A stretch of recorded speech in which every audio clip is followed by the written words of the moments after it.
Hello, everybody. My name is Martin Lovers. I'm Chief Trend Watcher of Supply Chain Media. And we have a live webinar here. And I have an excellent expert on IoT and supply chain.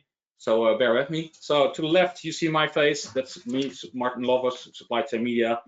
You might also know me as the editor-in-chief of the Dutch Supply Chain magazine and also the European Quarterly Supply Chain Movement. And with me, I have Simon Nicholson, Senior Director of Product Management of Internet of Things, Cloud and Blockchain Applications at Oracle. Welcome. Thank you. Good afternoon. Yeah, right. So this webinar will be recorded. One of the major questions, first questions always. We will distribute the PDF afterwards, so you know, and you are all on mute. But we have a Q&A at the end. But you know, you can ask questions right away. So you have your questions panel on the right side. So if you have questions to Simon, you know, you can start asking questions in this panel. And if it's in line of the conversation we have in the presentation of Simon, we'll make sure that I will ask this question. All right. First, Simon, you have a background of Xerox and Sun Microsystems, and the last years a lot of experience within Oracle. But first, you know, could you explain the mission of Oracle? Sure. So this is actually very pertinent. And good afternoon, everybody. Good to be here. The reason it's pertinent is that all too often people sort of see the gathering of data as an end in and of itself. And one of the key things that we're doing here at Oracle is how we actually extract the value from that exercise of gathering data. And it's not just extracting the value in terms of the discovery of insights, but it's also then how you apply those insights, that awareness, that revelation to actually, well, potentially enable something good to happen, or, you know, potentially avoid something that you don't want to have happen. So how do you actually use the presence of something that might be predicted to occur? And a lot of the conversation now is obviously about how one takes these enormous quantities of data, whether they're coming from IoT or any other source, and actually use that to feed into the roles of artificial intelligence, machine learning. But, you know, if someone gives you a prediction, actually ascertaining what level of confidence that prediction is generated with, and then subsequently using that to drive an action somewhere within your enterprise, giving it relevance, giving it currency. All right. You know, there's a lot of talking about agility lately, and you know, you as a vendor of solutions, how do these two topics relate to each other? Well, so this is what this is intended to bring up, because there's an enormous amount of investment that one can make in an organization can make into sort of Internet of Things or artificial intelligence, blockchain, any of these technologies. And obviously, you know, we'll reflect a little bit more on some of these as we go through today's session. And all too often, people will make investments. Sometimes, and I've seen plenty of examples of this over my years in the industry, where what eventually you see might be described as a science experiment. Yes, it's fascinating that you've shown me that you could do something, but frankly, so what? And we saw a lot of this with the Internet of Things, where people sort of taking, you know, a sort of developer board and holding their hand over a temperature sensor and saying, look, temperature going up. So what? Really, it's not. If you can't answer that question, then really go and find a way to answer it, because it's the relevance that these capabilities provide into the 5 pillars that defines every organization out there. You know, every organization has some level of finance, has customers that they, you know, the customer experience that they want to improve or enhance or maintain. They'll have some level of HR, some level of IT, and also some aspect of operations and supply chain. And so, how do these capabilities, advanced technologies, actually play and add value into those 5 pillars? And that's what's driving a lot of what we're doing. All right, and you know, there's also a lot about resilient supply chain. So how does this all fit in your opinion? Well, so obviously over the last, where are we now, December? I mean, over the last 12 months, you know, the quote from Lisa here is useful, because it sort of talks about we've never seen this sudden stop of an economy before. We've all lived through this collectively. I think one of the things is that out of this, we've seen supply chains and manufacturing processes, in many cases, tested to the extreme by the events of the last few months. And establishing resiliency is now something that every organization out there is focused on, but not just how they sort of people talk about when do I get to return to where we were? You don't. I mean, the landscape's changed, the rules have changed, and it's really a question of how you now spring forward. And what we're focusing on is if you look at the 8 boxes on the right hand side, it's how we bring the innovation, the advanced technologies, the supply chain, the ERPs, how you bring that all together for enabling things like utilizing real-time visibility, and that's become very pertinent. How do you use it to enhance your customer centricity? You increase the agility in your logistics and so on and so forth. Question from my side. You see 8 boxes, but where to start if you want to have a resilient supply chain? Well, where to start really comes back to where are you feeling pain? Where have you seen pain? I mean, again, if I go back to my previous statement, so a lot of folks have put their supply chains or the manufacturing processes through a lot of stress, not of their own making. It was just the events of 2020 have resulted in this, and it's exposed some areas that urgently need attention. And so that, in some regards, the answer is going to be different depending on who you are and what your particular circumstances. But I think what we see is that these 8 boxes do actually. I mean, is it complete? I mean, who knows? I mean, but certainly they give guidance to many organisations as to where to start focusing. I mean, right now we're putting a lot of focus around insight and collaboration. We're seeing a lot of focus around how do I get more out of the data I'm receiving and then drive better levels of collaboration across all the other 7 areas. So the main question is, how do you drive supply chain resiliency? How do you drive supply chain resiliency? One of the key differentiators that Oracle brings to bear is the way we're using these advanced technologies to differentiate or to really enhance that supply chain visibility. I mean, if we go back to that slide, it talks about visibility, it talks about insight and collaboration, it talks about agility, etc. And so really within my world of what I'm responsible for, there are 2 core product capabilities, one around how we're applying technologies like AI, machine learning into the domains of IoT in areas like manufacturing or worker health and safety, or the landscape of your assets, or indeed your logistics environment, how we do that to enhance the use cases out there. So I know we're not talking about that today. I mean, today's focus is going to be more about the sort of multi-party visibility that we're enabling through track and trace. But between these 2 capabilities, they really do increase the levels of that real-time visibility, security, agility, authenticity of the supply chain operation.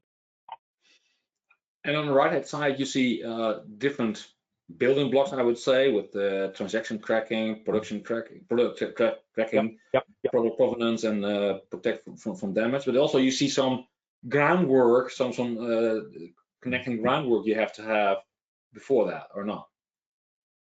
No, I'll come back to that. There's a slide on this one later on as we go through today's session. So I'll return to that when we get there. Yeah, okay. And focusing on supply chain visibility, we saw especially in the COVID-19 pandemic earlier this year, there was a lot of lack of visibility, inbound, outbound, etc. So how do you connect it to this topic?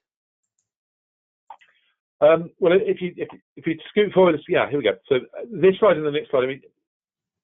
I mean, I'm going to touch on this one very briefly. It's really the next slide perhaps slightly gives it some meaning, but folks have been working on how they enable better levels of visibility across their supply chains. And remember, some folks have got supply chains that are sort of 7, 8, 9 tiers deep. It's the exception rather than the rule, I'll grant you, but in many cases, tier 1, tier 2, tier 3 and beyond is not unusual. And often the challenge is, Martijn, that whilst I might know what you're doing, or what I can, you and I have some visibility based on our agreements and the time we've been working together. How do I know what's going on beyond you? I mean, folks talk about, what's the provenance of, or the authenticity of the material that's being supplied to yourself, because I now need to have visibility of that myself. Transactions, I mean, there are three core areas that are underpinning this. One is transactions, where effectively we have a business flow across multiple parties, and there are a series of transactions that are occurring that represent the delivery of a service or the achievement of a business objective, or indeed potentially the delivery of a product. I mean, for example, let's think about how folks establish leases for their capital assets, right? You know, maybe they're leasing a new building or leasing a new fleet of vehicles, etc. You know, in order to achieve that, there are multiple steps that need to be followed with multiple parties, and to some cases, increasingly now, due to changing in financial regulation, we need to actually maintain something that has visibility that persists beyond today or tomorrow. It's still, you know, it's withstands and still is visible in 2 years' time, and that we've captured all the key information and the process that we use to get there. But we've also got, if something goes wrong, we know where it's gone wrong. So that's what I mean by transaction tracking. Product tracking is very similar, except there is a product underneath. There is a batch of something or a lot of something, or there's a serial number. And we're actually looking for visible how we achieve visibility of changes in proof of custody, okay, as things move from manufacturing, or indeed, you know, material coming into manufacturing and then subsequently out of manufacturing down through the supply chain. And the final piece is protect from damage. I mean, you know, all too often folks say, oh yeah, it got there, but unfortunately someone dropped it, we don't know who, or it might not have been maintained. I mean, this is a good one for now. I mean, it might not have been maintained within the temperature profile required, but we don't know where it fell out. All we know is that, you know, unfortunately, we're probably going to have to throw all of this away. And I've got some examples of that follow in terms of how this stuff plays through into real numbers. So there are challenges in the industry, I would say. There are. I agree with you. So tell me. I mean, these are three areas that just happen to pick on. I've been talking about for some time. They seem to come in and out of focus depending on what time of year we're at. So, I mean, obviously, life sciences, pharmaceuticals has been certainly an area we've been looking at for some duration now. You know, the industry figures 1 in 4 vaccines degrade en route due to incorrect shipping and may not be effective when administered. In fact, I was talking to some folks recently, and actually one of the members of the audience actually turned around and said, well, actually, it might actually do you damage, but you know, we'll come back to that another day. But you know, the sort of 1 in 4 vaccines thing, counterfeit is a real major issue. Sort of the cost of counterfeit. I mean, this is on pharmaceutical. I think the WTO is sort of talking about a $2 to $3 trillion global something market. I don't know. I mean, there's a lot of money generated in counterfeit, and that goes way beyond. I mean, you know, think about the spillover into high-tech manufacturing, or if you want to ensure that the part going into a means of public transport is an authentic part, you know, that can be quite an important consideration. And then down below there, we've got things like, you know, the time to investigate an excursion, i.e., if something goes wrong, which, you know, often it does, how long is it going to take us to work out in whose custody was it in and where did it go wrong? And, you know, the finger pointing, and the finger pointing nets out to around nearly a $9 billion cost just for that industry alone. And then as you move across to the right, I mean, my favorite figure is the one on the far right, or my favorite, I mean, you know, the one that just sort of made me stop and pause, because another area is obviously around food and beverage. Is the, you know, I walk into the supermarket holding my tray of uncooked chicken that I purchased the day before, and I found a shard of metal in it. You know, that leads into a massive exercise in food recall, and all too often, because nobody can track or trace which particular parts of the inventory are affected, the whole lot gets wiped out. In 2018, we're talking 56 trillion kilos of food recalled. You know, that's a big number, especially when you can think about the processes that have to underpin the safe recall and safe disposal of potentially contaminated food products. So you know, there are some big numbers to add into this. I think we click on a bit. Read about Amazon and other areas where brand owners were stating, you know, a lot of counterfeit products were sold via Amazon or other channels, and you know, the theme was they were fake, you know, and there was also a lot happening over there. So there also needs to be IoT track and trace, especially when you do e-commerce, because they are redirect to new platforms to sell from, and it's also a huge challenge, I would say. Yeah, well, there was a lovely. There was the narrative. A major Australian wine manufacturer who sells wines that I can afford at a sort of around the €8 to €10 area, cheapskate when it comes to wine, I guess. But they have bottles of product that retail at the high hundreds, low thousands of dollars. A very high end product. Mm-hmm. And suddenly these wines started showing up in another part of Asia at $40 a bottle. It wasn't their product. It looked like their product. I don't know whether it tasted like their product. I couldn't tell you. But yeah, that going back to the point I made earlier about the issue of counterfeiting, and certainly there are plenty of examples of where, well, the question has to be asked: have the last 12 months increased or decreased the amount of counterfeit? And the indications are that because of the reduced levels of human vigilance that can be applied, potentially the amount of counterfeit is increasing, but that's a speculative point. Yeah, you mentioned the food and beverage. There's a lot, a lot of challenges, and I would suggest to look at a short video from your side about the beer supply chain. Well, look at that, mate. Just one other point. If you just pop back a second, can you just pop back to the slides a minute, my phone? Okay, wait up. Yeah, he's loading, and go ahead. Yeah. All right, let's run with the video. Let's run with the video. You got it there. And this is a good example of an organisation, in terms of how this plays through. I don't know what the latency is going to be like. Okay.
Each other, because all parties that we, then we can see what the problem is. Video, Simon. Yes, sir. So we saw the video. Shall we try to do the demo? Let's skip the demo because I'm nervous about the fact that we might end up with. Let's just move on. If you just click on this slide, though, just another click on this slide. There's another couple of points. One other point, and this is kind of pertinent. I mean, as you may detect from my accent, I live in the UK, and this whole notion of national and international legislation changes affecting on supply chains. Well, it's somewhat been in the press lately, at least over here. I guess no one else is worrying about it, but that's something else, that the processes we have to follow change, and therefore, how do we get visibility into, especially at points of handover, how do we have the visibility to assure that we understand what regulation was applicable at what stages, and therefore under what jurisdictions certain parts of our processes will fall, because that will then drive, ensuring that we're following appropriate regulations, whether it be environmental or quality or health and safety and so on. So just, just worth flagging that it's not just about the sort of alarming numbers at the top there. It's also very pertinent around that, the world around us can change and evolve. And if we go forward a bit, rather than doing the demo today, because I'm just nervous about the. Yeah. So you showed, and I was literally impressed how quickly you could show how IoT worked in the supply chain. So that is something the audience should, remember. I was in awe what you just show me in the demo. But yeah, you're right. Especially with the Brexit, a lot of uncertainties, but a lot of regulations will change, and that's something to be aware of. Yeah, exactly. All right. So, what is your solution? Yeah. Well, so what underpins this is, and we talked about this, and you were asking questions about this earlier. Oops, you have to just skip past him. He's determined to show you the video. There we go. Steve's back. Right. So this is. Can you just click through and we'll build out the whole thing, and I can talk to it. Wait. No worries. Good. Sorry. Sorry, mate.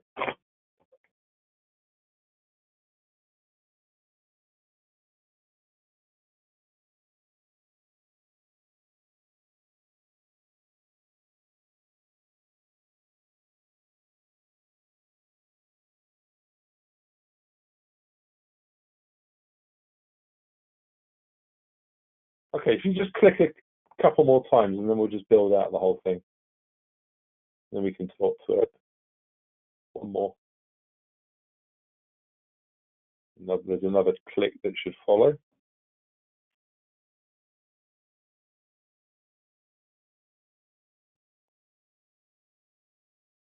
Oh, okay. So, Martin, are you there?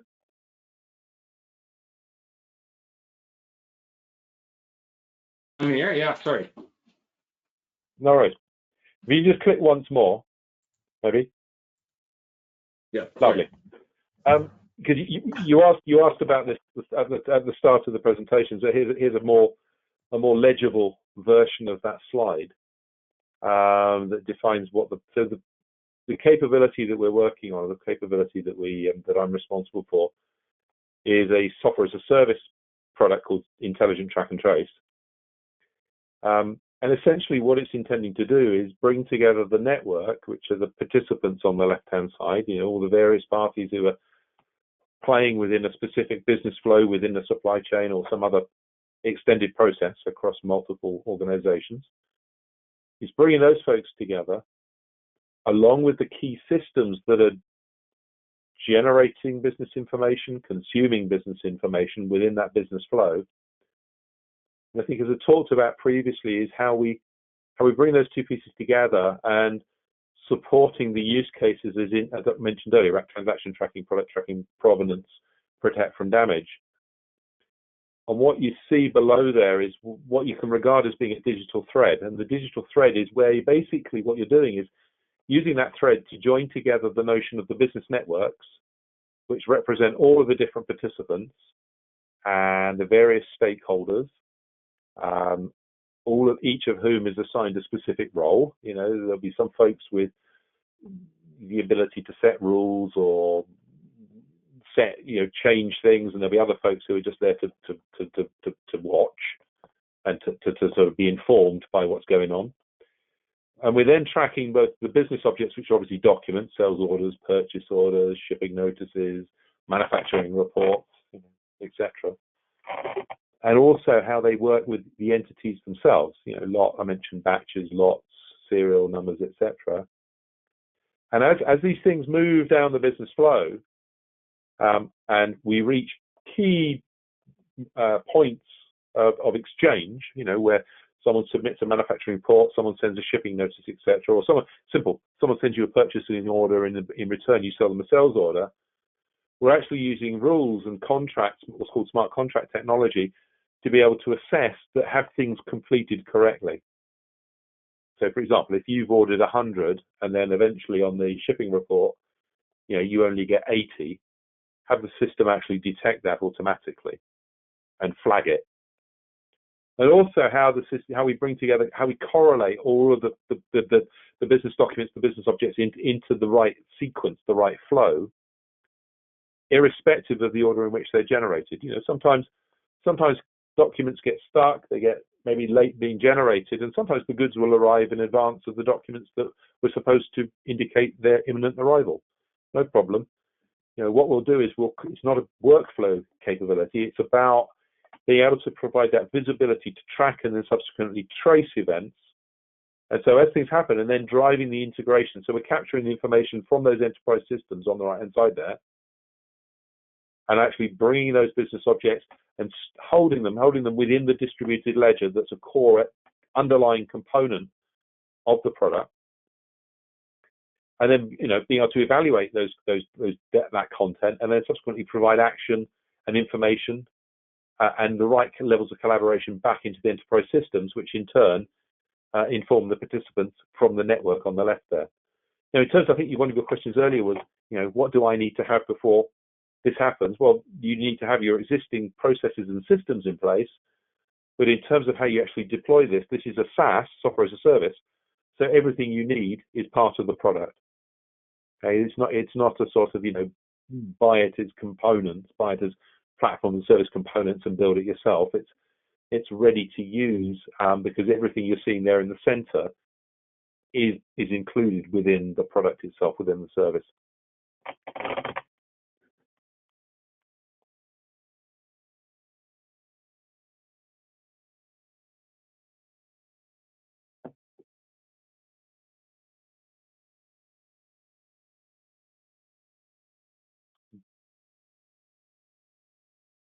Martin, I don't know if you're speaking. I don't hear you.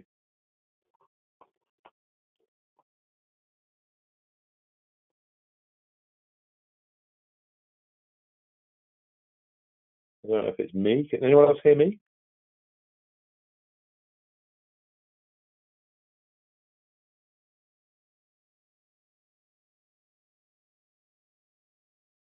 Okay. Not entirely sure if you guys can hear me.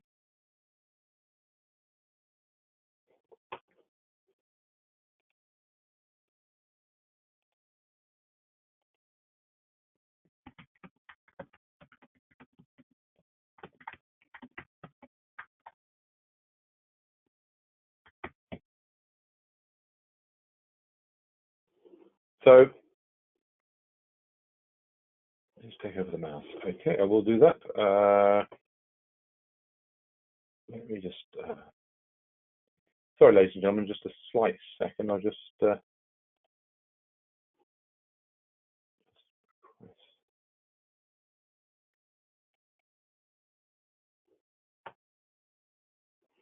we're in slides. 1 second.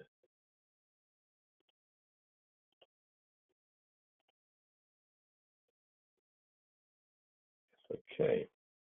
Let's pop that up there. Do that. Okay. Right. This is where I'm trusting that you guys can hear me. So effectively, just to try and sort of recover the thread a wee bit. So there are 3 things that we're focusing on here. One is around the multi-tier visibility. Folks have been building out, as I mentioned earlier, business networks forever, and over the last 20, 30 years, there have been there's a lot of work to try and build out this notion of how do we enable multiple people from multiple parties to come together, and that's essentially what intelligent track and trace is all about. How do we enable those business flows that run across these multiple tiers such that there's visibility, there's authenticity, but also folks are only able to see that to which they've been granted permission. Martin, are you back? Yeah, I'm back. Sorry. Yeah. I had a difficulty with my video. It's playing on and on. I heard videos loud talking to you. So I'm back. Sorry. Yeah. Okay. So I was just explaining to the folks about the multi-tier visibility. I mean, I don't know if there's any particular area you wanted me to touch on No, that, or I can move on to. yeah, go on. So the next piece of that is then when we talk about the efficiency, because if we're starting to remove the need to, we're removing that sort of the paper trails. Obviously, it's leaner. It's more towards the whole notion of digitization of process. But also we can minimize delays because we're doing the automatic correlation. It removes that need to sort of do the offline reconciliation of what arrived in what order and make sure. And this becomes especially pertinent when you start thinking about doing tracing activity. Going back to the food business for a moment, talking to some companies that are working with, say, supermarkets and points in the food industry. The nightmare scenario is when someone comes in and says, or when they have a recall and say, right, a particular batch of mayonnaise, and I know mayonnaise might be something that may be near and dear to some folks' heart, it may be at risk. Recall everything within this particular batch of mayonnaise. And of course, it's not just the jars of mayonnaise, but it's all the sandwiches, all the salads, all of the other products that might contain that particular mayonnaise. And so because you've got that visibility, that automated visibility of what was the source, where's this being used, it increases the efficiency. And then finally is just the transparency. With transparency comes trust. With trust comes transparency. So you've got better audit capability.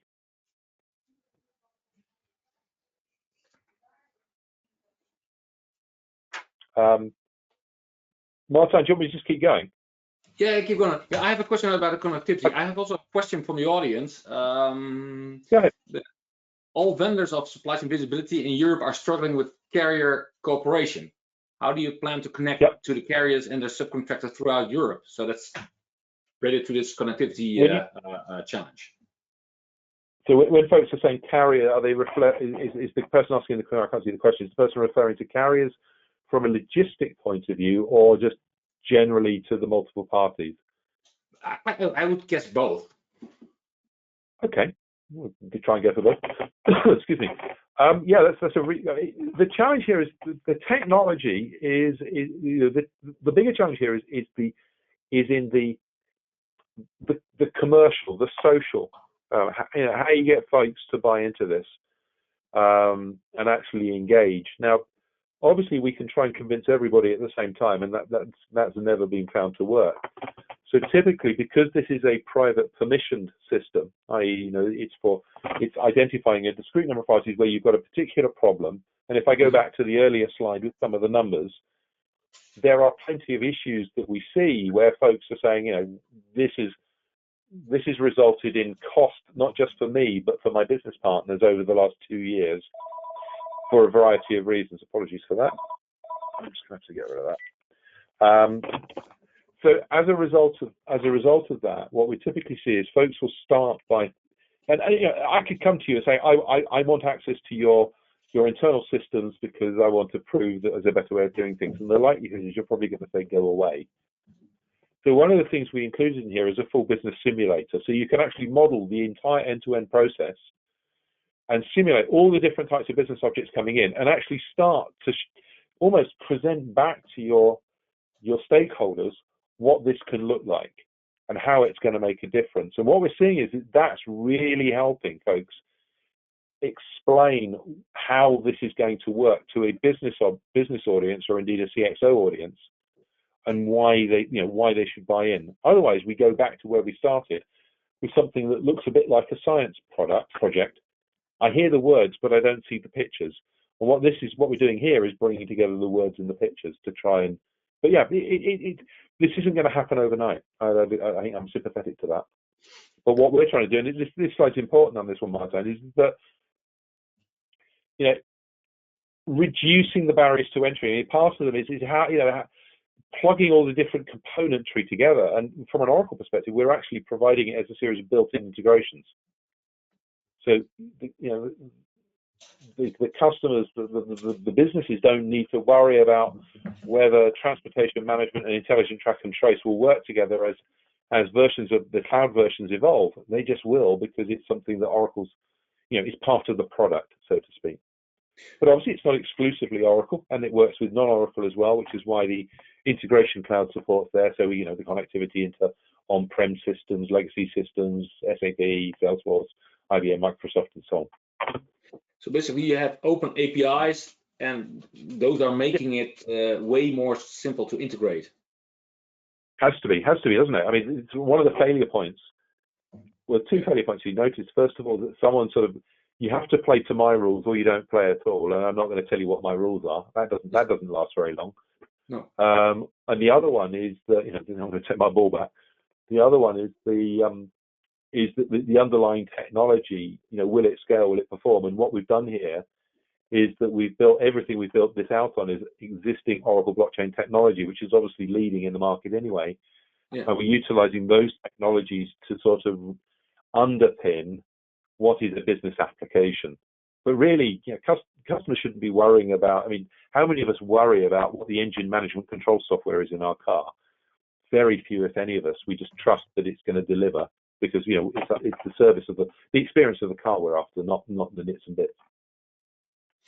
Getting back to the question, how do you connect to carriers and 3PL companies and the subcontractors? I would guess that it would be way simpler nowadays that they can connect to a portal or to an application environment to onboard new carriers to your platform.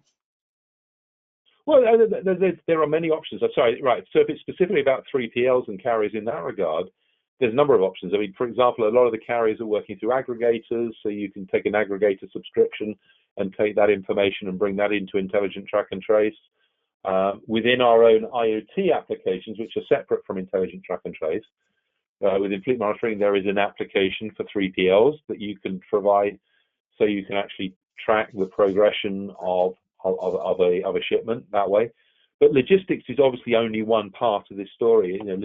The handover logistics processes are one part. It's also about the purchase orders, the manufacturing notices, the manufacturing work orders, the manufacturing production reports, warehouse movement reports. It's more than just the activity within specifically the point-to-point logistics activity. Yeah, and nowadays, also in e-commerce, there's more about returns and also refurbishments. How do you, how does it fit in this world? Well, that's a good question, because there's a customer we're working with. Maybe you looked at the slide. There's a customer we're working with in the States who's a large telecoms provider. And one of the things, we're at the earliest stages with these guys, and unfortunately I can't yet name who they are, but looking forward to when I can. One of their challenges is how do they get the equipment, whether it's equipment end of life, whether it be equipment failure, back from their customers through the various multi-hops, it's reverse logistics essentially, back into where they can actually affect a replacement unit or they can affect a repair. Because often this work is being done out, contract manufacturers, they're not doing it themselves. It's their brand on the box, but they're not necessarily the manufacturer. And so, that's one area, because increasingly, especially with, high-end electronics now, when I think about how many pieces of high-end electronics are lying around my house that I'm not using, it's a bit unnerving. And, obviously it's no longer acceptable just to sort of throw this stuff into landfill. That's no longer permitted. So that's an interesting example. And there are plenty of other use cases around this. We've got folks working in food protection, food recall. We've got, I'm trying to think through now, oil and gas is another one where folks are wanting to make sure that the right piece of equipment shows up at the right platform at the right time. Because somewhat alarmingly, sometimes, some of this equipment, they can't exactly put their finger on where it's at a given moment. Discussions obviously in the pharmaceuticals industry. Probably don't need to say much more about that right now. So yeah, as I mentioned earlier about the financial leasing piece, the IFRS 16 area, also another area of a lot of activity right now.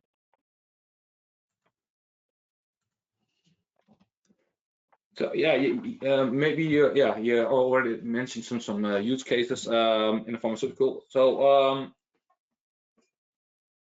what are the building blocks for Oracle is offering in the track and trace to elevate visibility? So really, coming to also complete this up, the building blocks, or rather intelligent track and traces, as mentioned previously, is a full software as a service. So if we look at this and saying, okay, this is where we would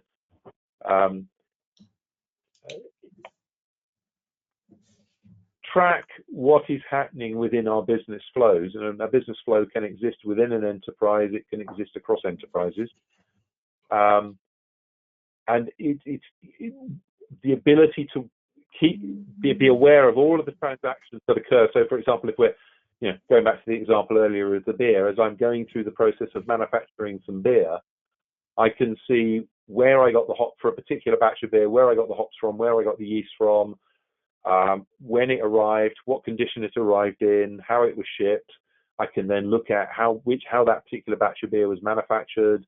I've got the actual originating report. I've got the quality report that came out the back end of that. I've then got the report from the warehouse, how it was stored, and then the movement reports, how it was moved into market, and then the fact the customer received it. So all of these parties have got the visibility across all of these transactions, and what you've built up here is a verifiable digital audit trail. And so when it comes to not just what actions we take as events unfold in front of us as we're tracking, so the ability to enforce terms and conditions using the smart contracts, but you've also then got the ability to rerun history and look back through and say, what happened, where did it go wrong, why did it go wrong, who was responsible, and therefore if we're looking for remedy or some form of compensation, it certainly becomes less of an issue in order to achieve that. And obviously the goal of the Smart Line is all about improved quality overall end to end. Nobody wants the problems, and if we identify that we've seen that there's a potential risk, most folks will say, right, how do we avoid that happening again? If you look at these colors, they are, the slides are too small to actually read them. But what do these colors mean? Are they, traffic lights or whatever? Well, what these are, maybe, I don't know, how are we doing for time? If you like, given that I'm now showing the screen, maybe I can show a quick demo. I can give you an indication of what this thing looks like. Yeah, please do. Let's see if I can work out how to make this. This is always dangerous, isn't it? Stop showing screen and show Chrome. Hopefully, can you see? Yeah. Excellent. Okay, so this is intelligent track and trace. It may ask me to log in again. This is a live instance. If it does, I apologize in advance. But effectively, what you're looking at here is a live instance. And actually, this is the scenario. We've got a brewer. With the brewer, this is the business network. So you've got a brewer. We've got a provider of yeast, a provider of malt, a provider of hops, brick ales. Brewer, F1 Brewers does its job. It uses 2 carriers, Speedy Carrier, Quick Parcels. And here we've got a customer. We can look at this not just in the business network. We can look at it on a map if we so choose. We can get some more information about Hops Bar. We know who are they, where are they, and so on. Now, if I go back to the scenario that we talked about earlier, we have a problem in a particular batch. There may be a particular purchase order, and using this search capability, I can say, right, I want to find the purchase order that went out to Hops Bar. Here we go. This is the one. This is the one. This is the one that was maybe in the trouble. And this icon here enables me to actually now run a trace. Now, do the colors mean anything in particular? No, they don't. It's a fair question. Let's just see if I can remember how to. Zoom. Other way, please. Thank you. All right, it's not going to allow. So what you have here now are the actual business flows that exist for that, related to that particular purchase order.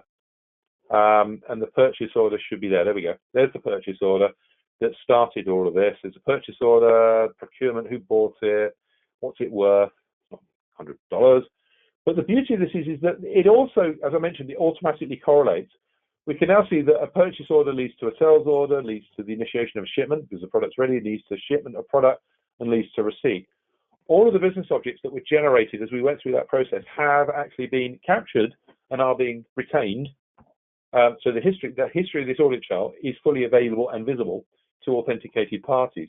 But more than that, I'm actually able to, it's also correlated all of the other business objects, business activities that occurred around this. So for example, I can go back and I can actually see, okay, where did we get the hops from? When and where did we get the malt from? Similar to the yeast. And what did we actually do? What was the work order that generated the brewing? Now, this is one way of looking at it. Mm-hmm. Another way of looking at it is I can correlate this into a timeline. So load up for a second. He says. Spin your wheel on me now, isn't it? But if you compare it to the normally way of using Excel, it's totally different as a representation. Well, what we're looking at now is that what I can now do is say, right, this is now I'm going to show you what happened in what sequence with all of these particular pieces of information. So here we've got a timeline, and as I move down, first of all, you've got all of the key steps and stages that have been correlated and presented back to us. Okay, and I can move time, I can replay time, and there you see a purchase order coming out of Hop's bar on the right-hand side there and winging its way across to me, and by return, I'm issuing a sales order that goes back the other way. But what you're also seeing is on the right-hand side, you're seeing a sort of subset of key information about this stage. So here we've got the purchase order there with the purchase order number. There's the corresponding sales order. And we've got a purchase order there. Now what we've actually got multiple threads happening in parallel. And again, Track and Trace is actually keeping an eye on those. I mentioned earlier that we had a problem. We've got a delayed shipment issue. And so we've got email going out saying, sorry, the shipment's going to be a bit late.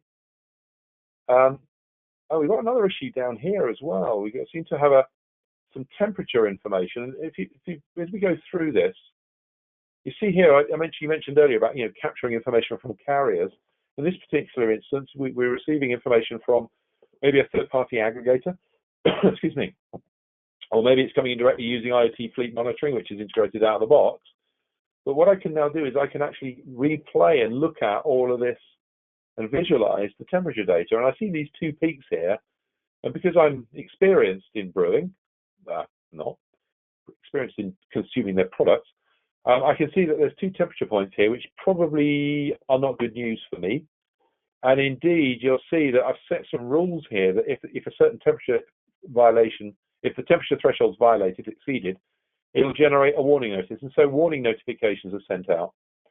And now, the beauty of this is I can immediately see in whose custody this particular shipment is in. It's currently out there with Quick Parcels.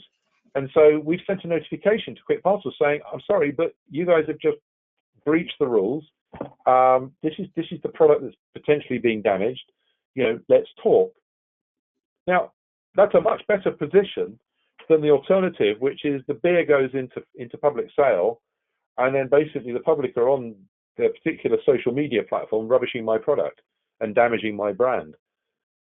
This way we've all got some notion of control. Obviously Quick Parcels couldn't be more apologetic. They've sent an appropriate apology letter and compensation, and we can rerun the whole process again. You're much better this way than the current ways for many organizations. And if I also want to see, and then here are just proving out an earlier point. I can see which documents were originated by whom, in what order, and who they were shared with. And this is where we're sort of talking about, folks getting a copy of a particular business object within their ledgers. Anyway, I just wanted to show that as a sort of, given if we had a few seconds. Yeah. Hopefully that provides a little bit more illumination on what's going on here. Yeah, right. No, I think the timeline is actually very cool, and if you can drill down and you can track the processes, that's another way of looking at tracking and tracing. Not so much only the physical goods, but also the paper flow, the orders itself. Exactly. Because often it's the order, the physical order, it's the paper that's the proxy for the goods. Yeah. That's exactly it. Yes. And also you can relate to the finance flow also. That's quite neat. And well, I'm happy you have shown it. I was wondering, where do you all start? Because if you have this ideal world where you can all track it and trace it, again, depends on the environment. But where do you see that companies have the highest needs to use this kind of environment to track it all? Oh, I wish there was a simple one-word answer to that. Unfortunately, there's not. I mean, where do I see?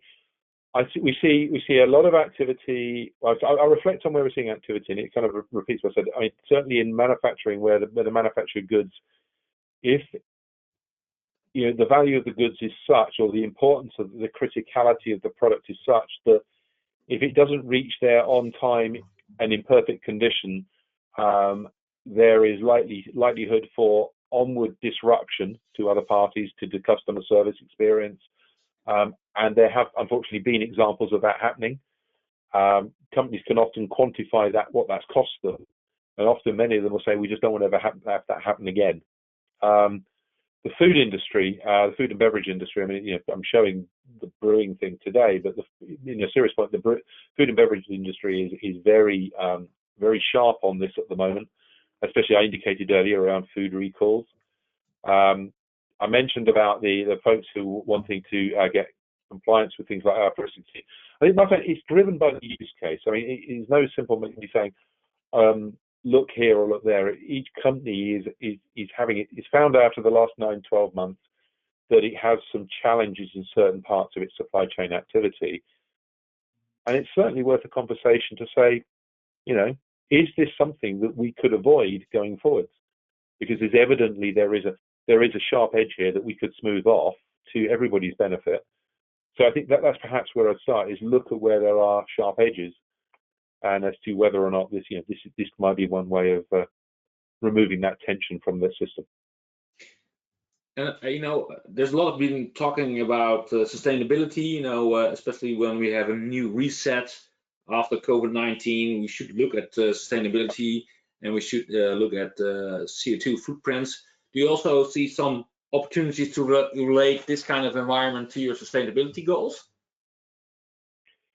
Again, the question is if you're relying on various parties working together and publishing visibility, or giving the benefit of visibility and transparency and trust, then yes. Also sustainability introduces the other topic of which I'm happy to talk about on a future webcast, which is around things like predictive maintenance, and where we cross back over into the IoT world, and how you get better visibility over the true state of your capital assets, and whether or not they are as efficient as you think they are, and whether or not they're actually supporting your sustainability goals or actually working against you without you realizing it. I think you have also an overview of the complete SCM platform of Oracle, because I'm also curious to see, where does it all fit in, and There we go. Yeah. So just to sort of finish up, so I mean, obviously, part of what we do, and obviously here we have out in the outer ring. I mean, obviously Oracle has capability in the entirety around this outer ring, and one of the things that we put a lot of focus on is how we bring that together into a complete platform with interoperability between each of the major segments. But it's also about how we're leveraging, as I've tried to indicate today, how we're leveraging these advanced technologies and these exciting innovations, whether it be AI or digital twin, digital thread, IoT, or in today's conversation, blockchain, to actually deliver out on those sort of the five core mantras, fulfill, maintain, plan, produce, and procure and make, not necessarily in that order. How you bring those together. Now, is it exclusively only Oracle with Oracle? Well, no, of course not. I mean, if you look at what we're doing with intelligent track and trace, certainly we provide out-of-the-box integration between our own products. I mean, hopefully that would be expected, and we have the ability to sort of really deliver on a user experience there. But we also recognise that many parties in the supply chain will be using somebody else's technology. Maybe it's something they've built themselves in-house.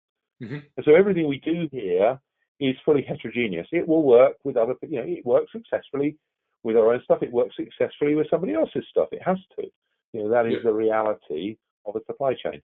So yes, I think the key model is in terms of companies out there, if you take this outer ring, are you leveraging the opportunities that these advanced technologies can offer you in order to improve the efficiency and the resiliency of your own supply chain activity? I suppose that's my takeaway question for folks today.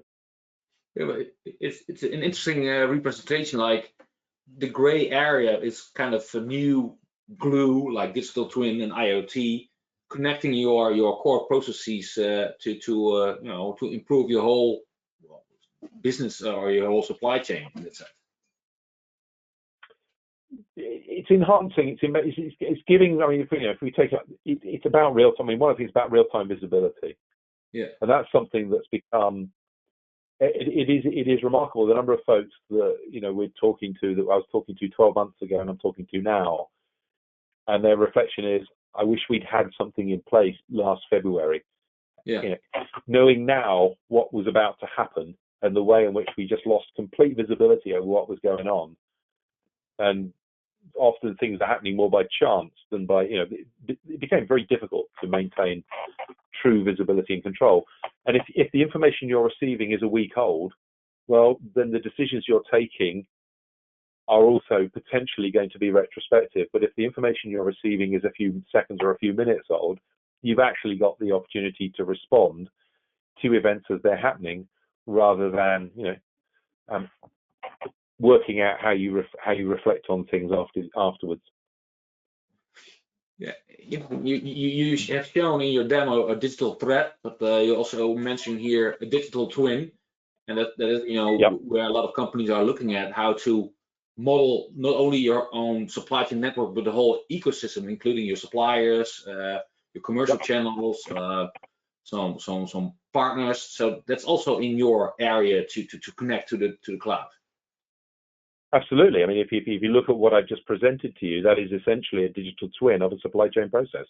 Yeah. It's because we're pre-mapping those business flows using the visualizations that I just demonstrated, and because you can simulate their execution, we're essentially providing a full digital twin. And also, one of the things about digital twins, it's not just about the visualization of the physical, but it's also about visualization of process. All too often, people think of digital twin as a expression of a physical piece of equipment, but a digital twin can be just as equally about a process, as anybody in process manufacturing will surely tell us. And furthermore, it's how that digital twin can then be used to generate the predictive twin, because a twin will tell you what's going on, but the predictive twin will tell you what might be about to happen. And then really it's how you can then apply that twin against your enterprise, the application of the twin against your enterprise applications, which really, that's where the payback really happens. That's where the value is really generated. And you have shown a visualization of the flows, but I can imagine you can also create scenarios. What if we should do it differently, Yeah. and then you get different flows? Is that a wise plan to do that? Precisely, exactly. And I'm happy to come back another time and we can talk about some of those capabilities in a little bit more detail, where we started to get into anomalies and predictions and forecasting, and also optimization, where how you can use a prediction to help optimize decisions you're taking about, for example, wanting to maintain something. Simon, thank you. We are on the hour, and I asked some questions from the audience, and I would like to thank the audience. We will make this recording available, including the demo, so you can rewatch it again, and I will make sure that you will receive the presentation, the slides. Simon, thank you. And I was delighted by your demo, I would say, because that's always very much. tricky, but it's cool. That's very gracious of you. Thank you. And thank you to the audience. Apologies for the slight confusion over the sound bit in the middle, and hopefully that didn't disrupt too much. So thank you, everybody. Yeah, thank you, everybody. Pleasure. And I hope to hear from you again. Then see you next time, or hear you next time. Okay. Bye-bye.